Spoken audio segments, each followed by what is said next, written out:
मुरबाडमधील सरळगाव येथील मेघराज घुडे याच्या घरात आरोपी भाऊ छगन घुडे यांनी घरफोडी करून सोने घेऊन लंपास झाला।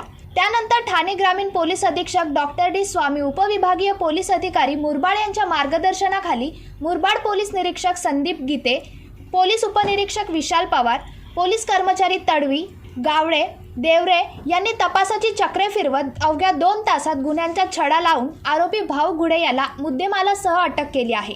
या गुन्ह्यातील कौशल्यपूर्ण कामगिरीने पोलिसांचे कौतुक होत आहे। मात्र यापूर्वी देखील मुरबाड तालुक्यात अनेक घरफोड्या झाल्या, त्या गुन्ह्यांचे काय झाले, त्या गुन्ह्यांचा तपास कधी होणार असा प्रश्न विचारला जात आहे। जीवन शिंदे, जनशक्ती, मुरबाड।